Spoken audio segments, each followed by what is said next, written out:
Evening, नमस्कार, आदाब, सत श्री अकाल। स्वागत है हमारे YouTube चैनल जिसका नाम है पार्थसारथी यूपीएससी पॉलिटी। और जैसा कि लोकसभा का चुनाव जो 19 अप्रैल से स्टार्ट हुआ था 1 जून तक की यात्रा सफर की एक पर्व तरीके से मनाया गया, उसके आज नतीजे सामने आ गए हैं, जिसमें बीजेपी और उनकी जो उनकी अलायंस पार्टीज हैं यानी कि एनडीए और एनडीए अलायंस, किसी को भी पूर्ण बहुमत नहीं मिला है इस बार के इलेक्शन में। बीजेपी जिसने 242 सीटों प्राप्त की हैं और कांग्रेस या जो इंडिया अलायंस है वो 233 सीटें प्राप्त की हैं। हालांकि अभी काउंटिंग जारी है, अभी देखते हैं कितनी सीटें बीजेपी और इंडिया अलायंस प्राप्त करती है या जो एनडीए। इस बार का इलेक्शन काफ़ी रोचक रहा, काफ़ी अप्रत्याशित रहा, जिसमें सबसे ज़्यादा अगर अट्रैक्टिव किया, अगर अप्रत्याशित जजमेंट रहा तो वो रहा एसपी के सुप्रीमो भैया अखिलेश यादव, जिन्होंने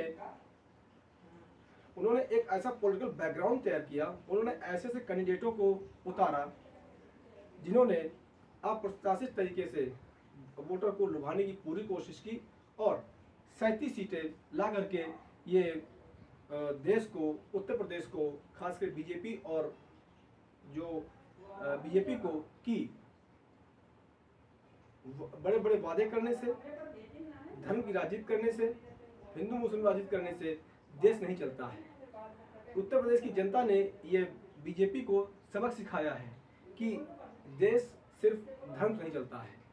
अगर आप धर्म की राजनीति करेंगे, अगर आप हिंदू मुस्लिम राजनीति करेंगे तो आपको हम सीट से बाहर कर देंगे, यानी आपको हम सीट से उतार देंगे। और इस बार इलेक्शन में यही हुआ।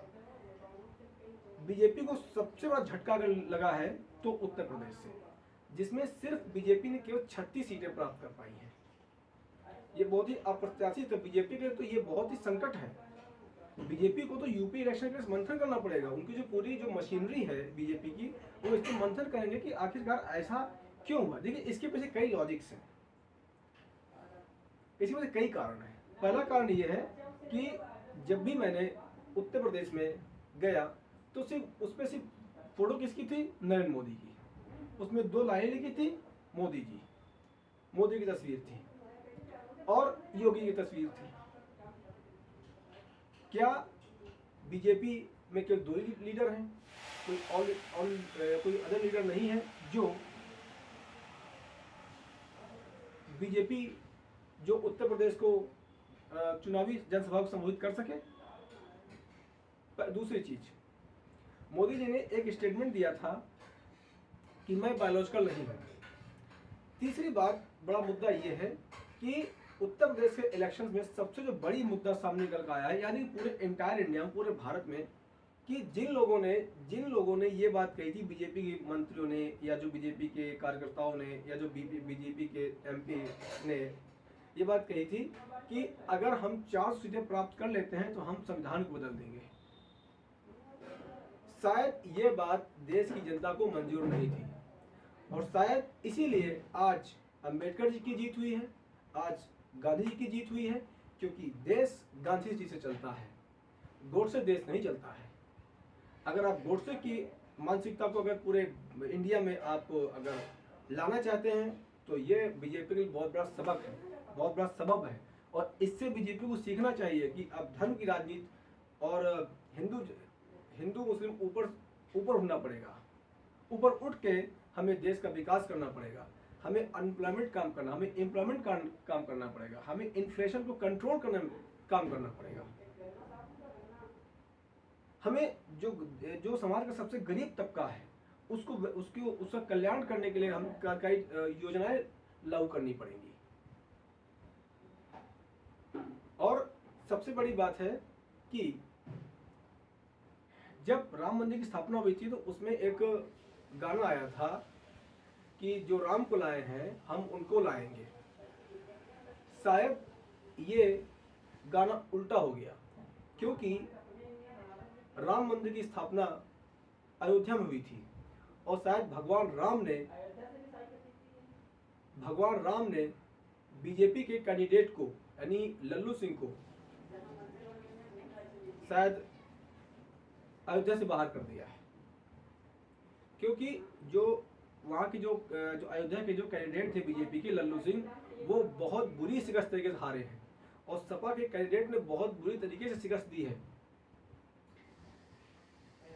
और लल्लू सिंह ने ये बात कही थी कि अगर बीजेपी 4 सीट लाती तो हम संविधान बदल देंगे, और जिन जिन लोगों ने ये बात कही है कि हम संविधान बदल देंगे, वो सारे कैंडिडेट हारे हैं इस बार के इलेक्शन में।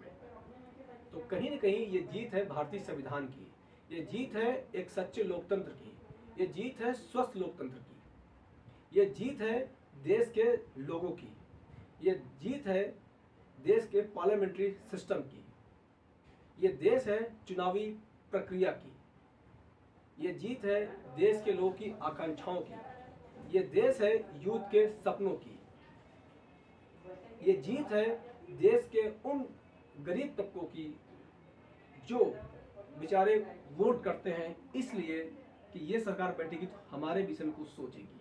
ये उनकी जीत है इस बार की। ये जीत है एक शिक्षित लोकतंत्र की, ये जीत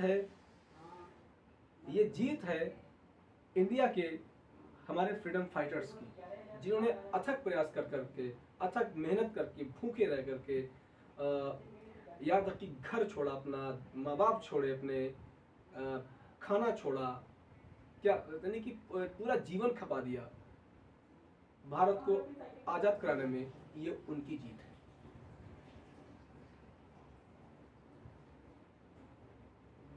तो इस बार का इलेक्शन काफ़ी चौंकाने वाला है,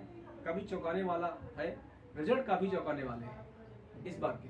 और खास कर बीजेपी तो बहुत ही सदमे में होगी। उसको तो ये नहीं समझ में आ रहा कि यूपी में हमारे इतना बड़ा कैसे धक्का लगा, यूपी में हम इतनी सीटें कैसे नहीं पा पाए, क्योंकि पिछले 2019 लोकसभा के इलेक्शन में 62 सीट बीजेपी ने प्राप्त की थी, लेकिन इस बार केवल 36 सीटें प्राप्त कर पाई हैं। ये सबब है, ये बीजेपी को सबब सीखना चाहिए।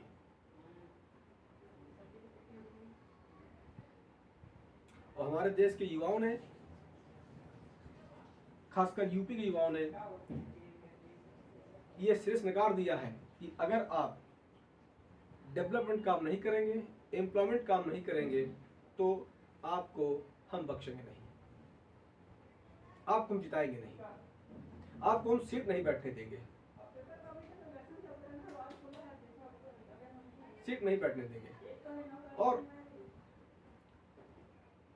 और देश की यूथ ने अग्निवीर जो स्कीम लाई थी उसका भी खंडन कर दिया, उसको भी शीर्ष नकार दिया देश के यूथ ने, खासकर यूपी के यूथ ने।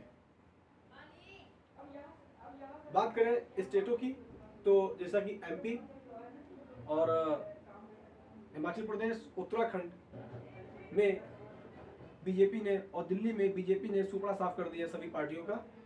वहीं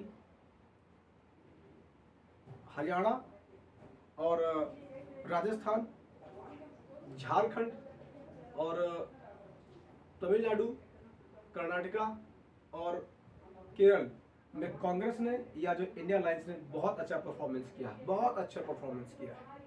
और पंजाब ने एनडीए को सिरे से ही नकार दिया है, क्योंकि एनडीए अलायंस ने एक भी सीटें पंजाब में नहीं जीत पाई है। तो ये सब आज का जो चुनावी रिजल्ट रहा वो काफी दिलचस्प, काफी चौंकाने वाला। तो देखिए, हमारा जो संविधान है वो best man for the job है, यानी कर्म प्रधान है। Best man for the reason नहीं है, बेस्ट ऑफ द रीजन नहीं है, best man for the job, कर्म प्रधान हमारा संविधान है। धर्म प्रधान देश नहीं हमारा, धर्म प्रधान संविधान नहीं है।